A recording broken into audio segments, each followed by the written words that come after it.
पहले मतदान बाबा साहब डॉक्टर अंबेडकर ने वोट का राइट, वोट का अधिकार इसलिए आपको दिया है कि आप अपनी पसंद का नेता अपने बीच में चुन सके, अपनी मर्जी का नेता आप चुन सके, अपने काम करने वाला, अपना सम्मान करने वाला नेता चुन सके। One man one vote, one vote one value.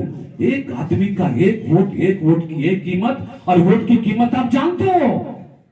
विरोधियों ने भारतीय जनता पार्टी के यशस्वी नेता अटल बिहारी वाजपेयी जी को एक वोट से प्रधानमंत्री पद से हटा दिया था। एक वोट की बहुत बड़ी कीमत। ये मत सोचना कि शाम तक वोट पड़ना है, पहले नियार ले आए, फिर दुकान पे चले जाएं, काम निपटाले, दोपहर के बाद देखा जाएगा।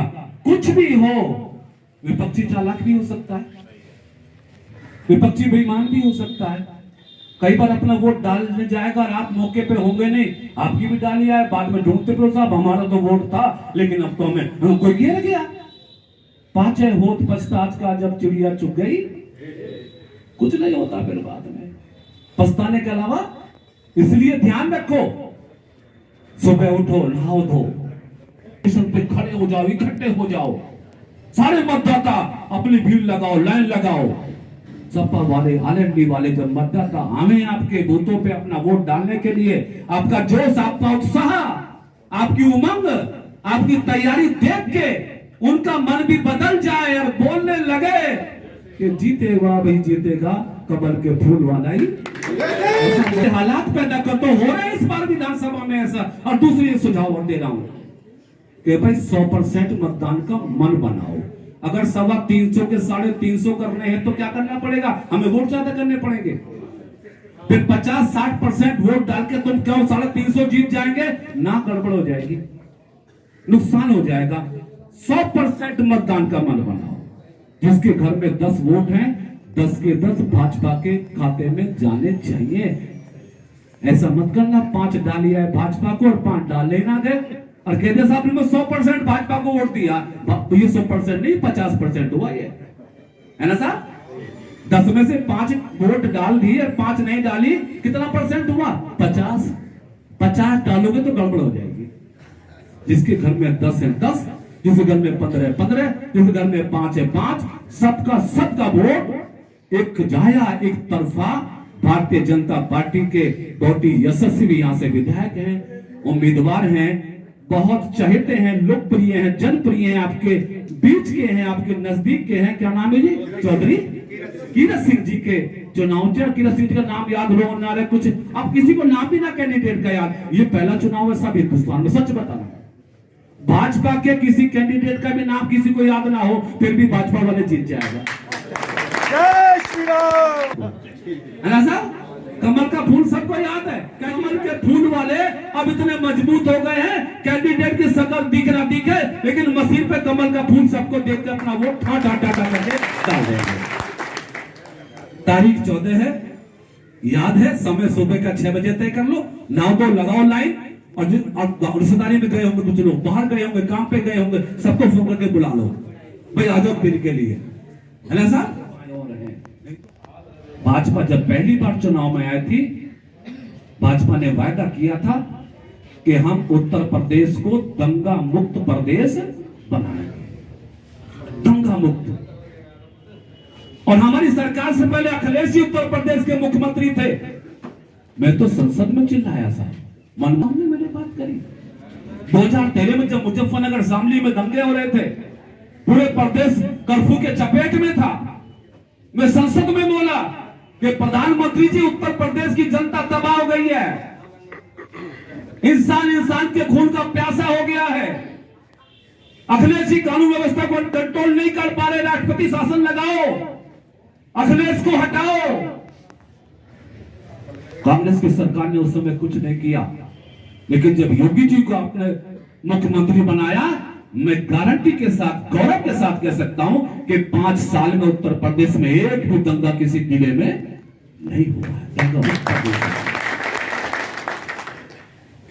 मोदी जी ने कहा था कि ना खाएंगे ना खाने देंगे, याद है ना आपको। और 5 साल के योगी जी के शासनकाल में कोई माई का लाल मुख्यमंत्री पे 1 रुपए की बेईमानी का आरोप नहीं लगा सकता। भ्रष्टाचार मुक्त सरकार, दंगा मुक्त सरकार, अपराध मुक्त सरकार और विकास की दिशा में जो मानक, आप आज का अखबार आपने पढ़ा होगा, आपका प्रदेश हिंदुस्तान की दूसरी सबसे बड़ी अर्थव्यवस्था वाला प्रदेश हो गया है। आपका प्रदेश हिंदुस्तान में विकास की दिशा में सड़कें, रास्ते, बिजली, तमाम चीजें गिनाऊंगा, पूरा दिन गुजर जाएगा। अंतिम रूप में यह कह सकता हूं कि जो काम पिछली सरकारों में 25 सालों में सपा, बसपा, कांग्रेस और कुछ और तमाम पार्टियां नहीं कर पाई, आपके आशीर्वाद से मुख्यमंत्री बने योगी जी ने वो काम 5 साल में करके दिखाया। मैं ये तो नहीं कहता कि 100% हमने काम कर दिया है, मैं ये भी नहीं कहता कि 100% हम सफल हुए हैं, लेकिन मैं ये जरूर कह सकता हूं कि 5 साल में अधिकतम विकास और अधिकतम काम करके योगी जी ने एक ऐसा मानक तय कर दिया है कि उत्तर प्रदेश की जनता आज योगी के अलावा किसी को सीएम स्वीकारने के लिए तैयार है नहीं है। मैं आपके बीच में आ गया तब आप भाजपा को वोट देंगे, अगर मैं नहीं भी आता तब भी आप भाजपा को वोट देते। कुछ उनको दिक्कत तो आई थी। एक तो मिलने का समाज का बहाना है, आपका दर्शन करने का बहाना है, इसलिए मैं आपके बीच में निवेदन करने आया हूं कि उत्तर प्रदेश के तमाम पिछड़े वर्गों के लोगों ने ठान लिया है कि जब हम 2017 में उससे तो अब तो हमारे पास भगवान श्री राम के मंदिर का आशीर्वाद भी है और 5 साल के काम का हमारे पास लेखा जोखा भी है। अब तो काम भी है और राम भी है। अब तो हम गोटी गाड़ के, मैं कह रहा हूं 350 छोड़ो, 350 से कम पे योगी जी को नहीं छोड़ेगा। हमारी गाड़ी बहुत स्पीड में है, हम तेज चलेंगे, हम मेहनत करेंगे, पर ध्यान रखिए एक बात का, घबराना नहीं है, गलतफहमी पैदा नहीं करनी, निगेटिव विचार नहीं लाने। कई बार लोग कहते हैं साहब अखिलेश आरएलडी ये वो मजबूत ही, कुछ नहीं है। आप वो कार्यकर्ता हो, आप वो समाज हो जिन्होंने 2019 में सपा, बसपा, कांग्रेस, आरएलडी जब सारी पार्टी मिलकर चुनाव लड़ रही थी, जब आपने उनको हरा दिया, अब तो छोटी छोटी 2 पार्टियां लड़ रही हैं। इनकी जमानत जब्त करा के इन्हें बता दो कि योगी के अलावा हमें उत्तर प्रदेश में कोई मंजूर नहीं। तो क्या आपकी राय है ना, इस बार पहले से ज्यादा वोटों से जिताओगे ना आप लोग? मैं पिछड़े वर्ग का हूं, इसलिए कश्यप समाज के भाइयों, बाल प्रजापति सैनी समाज के भाइयों, तमाम पिछड़े समाज के भाइयों, हमारे लिए गौरव की बात है कि आज हम उस देश के वासी हैं जिस देश का प्रधानमंत्री पिछड़े वर्गों के से आता है, नरेंद्र मोदी जी। हम सब तो इसलिए हमने कहा जब हम पार्टी में आएंगे, कभी एमएलए मत बनाइयो, कभी एमपी मत बनाइयो, पिछड़े वर्गों के लिए भाजपा ने इतना लंबा इतना बड़ा काम कर दिया है, हम तो पूरी जिंदगी आपका गुणगान करेंगे और भारतीय जनता पार्टी को मजबूत करने का काम करेंगे। उत्तर प्रदेश का 5 साल का शासन कौन नहीं जानता? कंसर साहब ऑस्ट्रेलियन पार्लियामेंट, ऑस्ट्रेलिया की पार्लियामेंट में कहता है खड़ा होके कि कोविड-19 को कंट्रोल करने की मैकेनिज्म अगर सीखना है, कोविड को कंट्रोल करना है, तो उत्तर प्रदेश के मुख्यमंत्री योगी आदित्यनाथ से सीखो। ऑस्ट्रेलियन पार्लियामेंट में आपके मुख्यमंत्री की प्रशंसा होती है, WHO आपके मुख्यमंत्री की प्रशंसा करता है बीमारी को लगाम लगाने के लिए। और बीमारी नहीं अकेले साहब, जब 2017 में आप सबका आशीर्वाद मिला था भारतीय जनता पार्टी को, आप सबका समर्थन मिला था, आप सबका वोट मिला था, आपके बूथे पे भाजपा की सरकार बनी थी, उस समय भारतीय जनता पार्टी के समर्थकों ने, कार्यकर्ताओं ने, आप सब जानते हैं उसको, इसके बारे में पूरी उत्तर प्रदेश की जनता के सामने ये वायदा किया था कि भाजपा को सत्ता में लाओ, उत्तर प्रदेश से गुंडागर्दी हमेशा के लिए खत्म।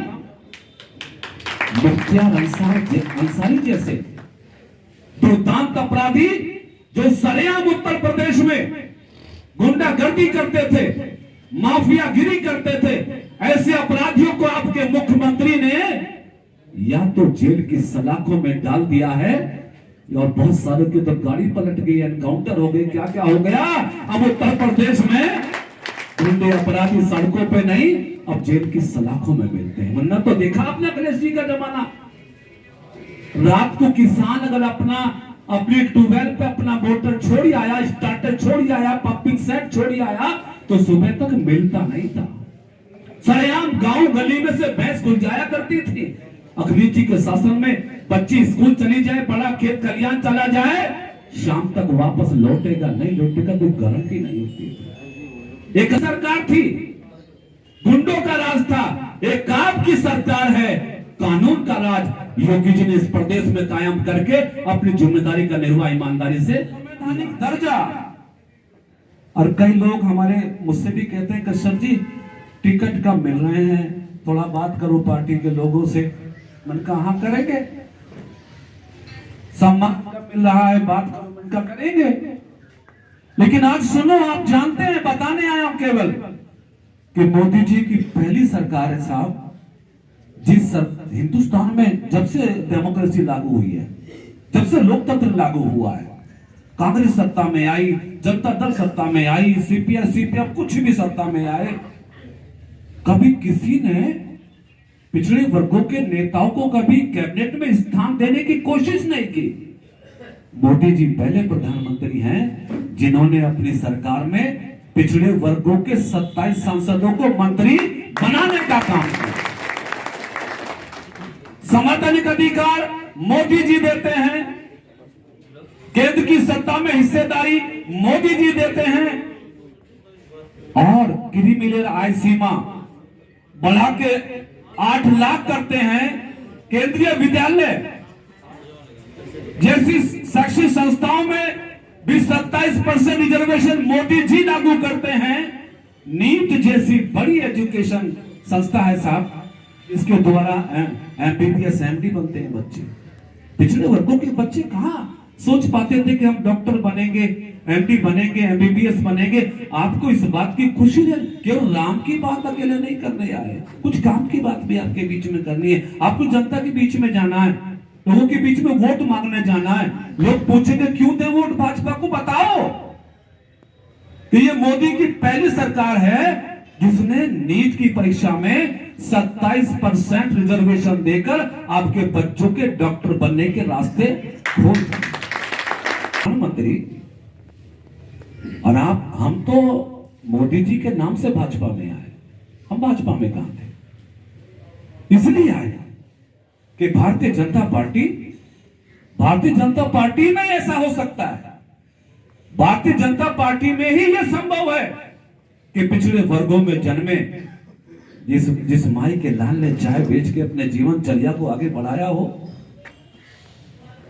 जिस मां ने घरों में काम करके ऐसे अपने बेटे को जना हो, और भारतीय जनता पार्टी जब उसको प्रधानमंत्री बना सकती है, तो कल्पना करो कि कोई भी कार्यकर्ता भारतीय जनता पार्टी में कभी भी कुछ बन सकता है। कम समय में अधिकतम संख्या के साथ उपस्थित यहां पिछड़े वर्गों के सभी सम्मान के योग्य बुजुर्ग और नौजवान साथियों, चुनाव का सघन दौरा है। शामली, थाना भवन, गंगौर, उसके बाद देवबंद और फिर मुजफ्फरनगर आज का रूट है, आज के कार्यक्रम है। कई वक्ताओं के विचार आप सबने सुने और अपना समर्थन दिया। ओबीसी मोर्चा उत्तर प्रदेश जिसकी जिम्मेदारी भारतीय जनता पार्टी की ओर से आप सबके आशीर्वाद से मुझे और मेरे साथियों को मिली। पिछले 7 महीने से अपनी जिम्मेदारी का निर्वहन भारतीय जनता पार्टी के प्रदेश अध्यक्ष श्रीमान स्वतंत्र देव जी, प्रदेश के महामंत्री संगठन श्रीमान सुनील बंसल जी के नेतृत्व में जो भी अभियान और जो भी काम ओबीसी मोर्चे को मिला, उसे हम सब जिम्मेदारी के साथ निभाते आ रहे हैं। इस विधानसभा चुनाव के निमित्त हमारी प्रदेश कार्यकारिणी की बैठक अयोध्या में हुई थी। भगवान श्री राम की धर्मस्थली है, जन्मस्थली है। और उस बैठक में हमारे प्रदेश के यशस्वी मुख्यमंत्री आदरणीय योगी आदित्यनाथ जी, प्रदेश के अध्यक्ष आदरणीय स्वतंत्र देव जी, प्रदेश के प्रभारी आदरणीय राधा मोहन जी, ओबीसी मोर्चे के राष्ट्रीय अध्यक्ष आदरणीय डॉक्टर के लक्ष्मण साहब सहित देश और प्रदेश के बहुत सारे वरिष्ठ नेताओं का मंच पर आगमन था, मिला था। और मैंने पूरी पार्टी के नेतृत्व के समक्ष आप सबके बिहाफ पर, आप सबकी ओर से उत्तर प्रदेश के समूचे 52% पिछड़े वर्गों की ओर से भारतीय जनता पार्टी को और भारतीय जनता पार्टी के नेताओं को मैंने उनको आश्वासन दिया था, उनसे आग्रह के रूप में कहा था कि ओबीसी मोर्चे की जिम्मेदारी हम सबको आपने सौंपी है और उत्तर प्रदेश का ये पिछड़ा वर्ग जो नाली की बात नहीं करता, गाली की बात नहीं करता, कोई और हक अधिकार की बात नहीं करता, जो भगवान श्री राम का अनुयायी है, जो मोदी जी के अनुयायी हैं, योगी जी के अनुयायी हैं, इन्हें कुछ नहीं चाहिए होता। इन्हें पहले राम चाहिए, फिर सरकार चाहिए। उन सब के सामने मैंने कहा था कि ये पिछड़े वर्ग के लोग विधानसभा का चुनाव आने दो। 2017 में तो आपने नारा दिया था कि अब की बार 300 पार। ओबीसी की मोर्चे की ओर से हमने कहा कि ये नारा बदल दो, अब की बार 350 के। आपके बूते पे कह दिया मैंने कि 2022 में 350 जीतेंगे और इसलिए भी जीतेंगे।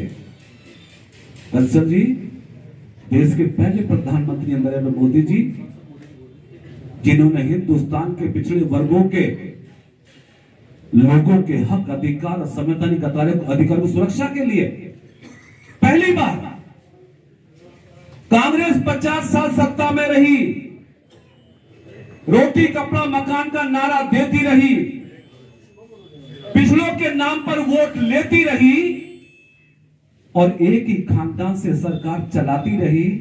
कभी नहीं सोचा कि पिछड़ों के बारे में नरेंद्र मोदी जी देश के ओबीसी कमीशन को संवैधानिक दर्जा देके एक ऐसा मंच आपको दे दिया कि पूरे हिंदुस्तान के पिछड़े वर्गों के लोग, किसी के साथ अन्याय यदि होता है, कोई सुने या ना सुने, आप आयोग में जाके अपनी बात कह के अपना अधिकारों को लेने का